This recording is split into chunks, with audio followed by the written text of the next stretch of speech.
Assalamu alaikum wa rahmatullahi wa barakatuh, everyone. Welcome back to the Faith Revival. So last time we talked about this idea of realizing the sweetness of faith. But how do I even begin to get there? And the Prophet ﷺ recognizes that there's a spectrum, that it takes time to get there, but a person has to actively practice certain things before they get there. So there are many hadith where the Prophet ﷺ will say, "La yu'minu ahadukum hatta." No one of you believes until.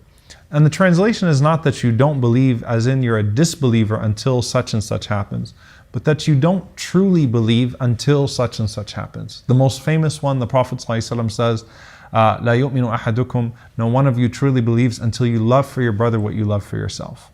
Because now you are putting the love of Allah above the love of possession and the love of circumstances in this world. And it's either the love of Allah that leads you to take care of your brother, or loving your brother for Allah that leads you to take care of him. So from the sweetness of Iman that we talked about last week, two of those things come into the equation. He says, sallallahu alaihi wasallam, no one of you truly believes until I become more beloved to him than his wealth, his family, and so on and so forth. So again, this is when you've reached that elevated level of Iman. But how do I even begin to get there, especially when it comes to theology, especially when it comes to my aqidah, my creed? Listen to this ayah in Surah An-Nisa. Allah subhanahu wa ta'ala says, فَلَا وَرَبِّكَ لَا يُؤْمِنُونَ. I swear by your Lord, O Muhammad sallallahu alayhi wa sallam, they do not truly believe. حَتَّى يُحَكِّمُوكَ فِي مَا شَجَرَ بَيْنَهُم. Until they make you the judge of all of their affairs. So it starts intellectually. The Prophet sallallahu alayhi wa sallam's sunnah is what governs the interpretation of the Quran. It's what governs all of our affairs. When I try to find an interpretation of the Quran that's going to settle well with my current context, I will not resort to anything without first going to the Sunnah of the Prophet ﷺ, the tradition of the Prophet ﷺ, orthodoxy, to find my solution. Theologically, I'm willing to settle on that. The Prophet ﷺ is our judge. We take it back to him sallallahu alaihi wasallam when we have any difference, when we have anything there. But what if going back to the Sunnah of the Prophet sallallahu alaihi wasallam makes us uncomfortable? It's difficult, right?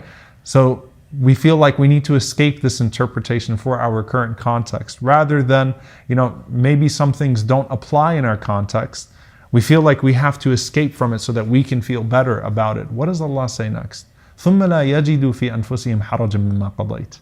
The next level is not just intellectual, it's that they make peace with the Sunnah of the Prophet ﷺ. They make peace with his judgment alayhi salatu wassalam. So they are able to resolve, they don't find resistance inside themselves, internally, when the Sunnah of the Prophet ﷺ is put forth.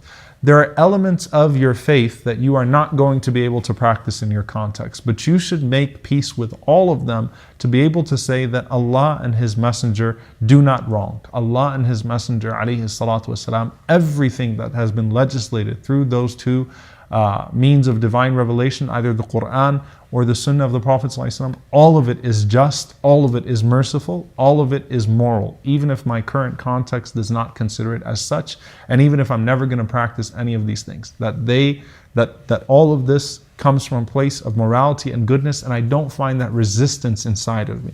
So I move from the intellectual to the breaking that resistance. I'm willing to make peace with all elements of my faith.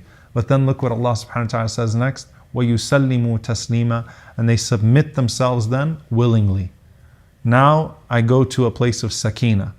By understanding and contextualizing everything about my faith, by learning more about the Prophet sallallahu alaihi wasallam, by learning seerah with sunnah, his biography with the things that come from it, by learning tafsir, the methodology of tafsir, the interpretation of the Quran and everything that comes from it, by building myself intellectually and humbling myself internally, I now come to a place where not only am I not finding resistance internally to elements of my faith, I am finding myself submitting to this faith with a full willingness and embrace.